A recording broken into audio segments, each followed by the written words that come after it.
Halo semua, ketemu lagi di channel kami, Auto Rider. Saat ini saya sudah membawa Peugeot Django, skuter asal Perancis. Memang Peugeot Django ini sudah cukup lama hadir di Indonesia. Tahun 2014 diperkenalkan oleh Garage Nido. Tahun lalu sudah mulai dijual dan tahun ini sudah mulai di delivery ke para customer.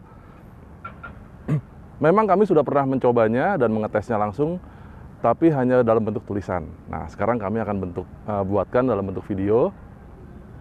Motornya sudah ada di sini. Ini adalah Peugeot Django dengan varian yaitu varian Evasion. Anda pecinta skuter berdesain klasik, bohong kalau Anda tidak tertarik dengan Peugeot Django ini. Sebelumnya di Indonesia, skuter klasik hanya diwakili oleh satu brand yaitu Vespa. Nah, dengan kehadiran skuter Perancis ini, Anda bisa mempunyai pilihan lain.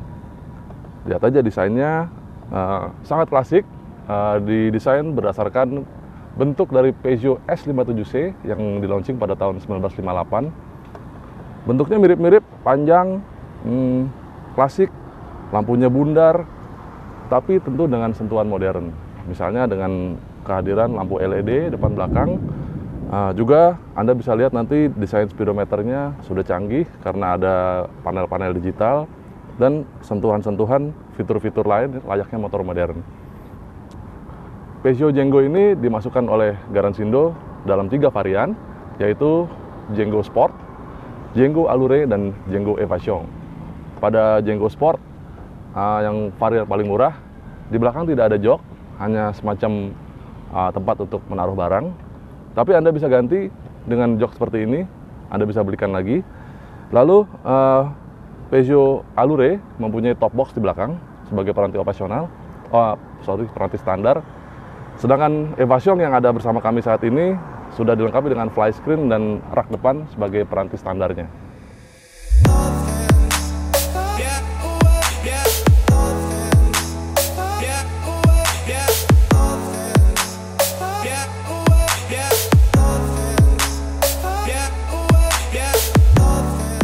Bentuk Django ini memang khas desain Eropa banget. Kelihatan dari Anda bisa lihat misalnya di belakang sini ada mata kucing berwarna kuning. Anda tidak bisa menemukan fitur-fitur seperti ini, fitur keselamatan layaknya motor Eropa. Lalu Django ini punya jok relatif rendah.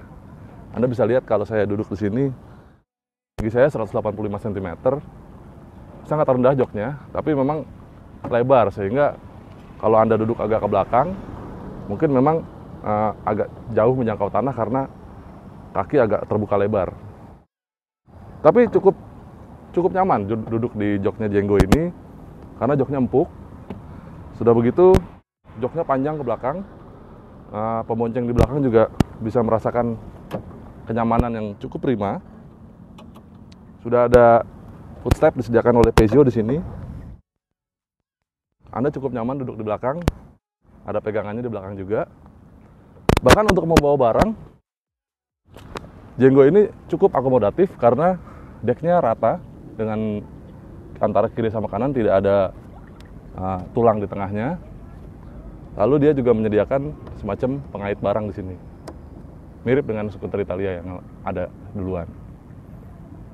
Banyak fitur modern ditanamkan Peugeot ke Django ini.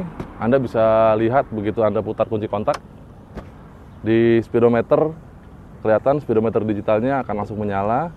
Pada saat Anda riding pada malam hari, nuansa biru akan menyala dari speedometer. Lalu banyak fitur-fitur elektrik lain yang kelihatan di sini. Ada passing lamp selain high lamp, ada juga hazard. Anda bisa menyalakan hazard depan belakang. Lalu seperti layaknya motor modern, lampu seinnya juga sudah aktif seperti layaknya motor modern lain. Lalu di sini Anda bisa memiliki kesempatan buat mengecas handphone karena sudah ada soket output untuk electrical 12 volt. Anda bisa gunakan untuk mengecas handphone. Cuman memang Anda harus membeli charger untuk mobil untuk dicolokin ke soket yang ada di samping kanan ini. Sedangkan di sebelah kiri adalah tangki bahan bakar. Jadi Anda nggak bisa menemukan tangkinya di sini karena tangkinya ada di sini. Jadi kalau mau ngisi bensin dibuka dari sini.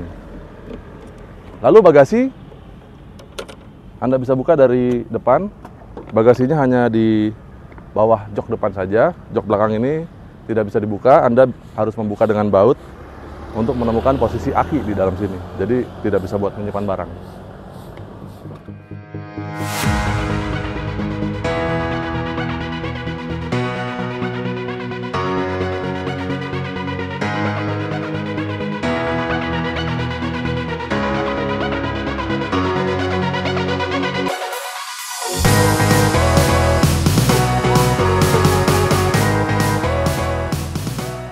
Jenggo menawarkan posisi riding yang nyaman. Dengan postur saya 185 cm dan berat 95 kg, saya bisa menapakkan kaki secara sempurna ke aspal saat duduk di atas jok Jenggo. Joknya lebar, empuk, dan nyaman bikin impresi pertama tambah menggoda. Namun, lebarnya jok membuat rider dengan postur 170 cm mesti duduk agak maju supaya bisa menapak dengan sempurna. Kalau duduknya tetap agak mundur, pasti jadi sedikit berjinjit. Tangan pun bisa menjangkau stang dengan nyaman, nggak perlu sampai berada pada posisi lurus untuk menjangkaunya. Sayangnya tombol-tombol relatif sulit dijangkau dengan jari. Untungnya, saat memutar kunci kontak ke posisi on, panel indikator semi digital memberi informasi cukup lengkap dan langsung mengundang senyuman. Selain speedometer, ada odometer, trip meter, fuel meter, suhu udara, petunjuk tegangan aki, serta pengingat waktu servis. Saat riding, shockbreaker depan teleskopik dan suspensi belakang monoshock mampu meredam dengan halus. Empuk banget bantingannya. Sensasinya terasa berbeda dari skuter Italia pesaingnya yang pakai suspensi depan dengan ayun. Pelek ring 12 inci dan lebar 3,5 inci di kedua roda, dibalut ban lebar 120 mm, bikin mantap saat melahap tikungan. Tapi hati-hati, karena jarak antara knalpot dan aspal sangat dekat. Jadi Anda tidak bisa terlalu rebah saat menikung. Ya maklum saja, ini kan skuter klasik ya, bukan motor sport. Karakter tenaga Jenggo termasuk halus, jadi jangan harap enak buat tarik-tarikan. Tenaga putaran bawah terasa kurang agresif, tapi saat putaran tengah dan atas, cukuplah rasanya. Diukur dengan Restlogic Performance Box, tercatat untuk jarak 201 meter, Jenggo menorehkan waktu 13,4 detik. Sayangnya setelah itu akselerasi terasa agak lambat. Mencapai 90 km per jam dari keadaan diam perlu waktu 24,9 detik. Sayangnya top speed tidak tercatat sampai 100 km per jam.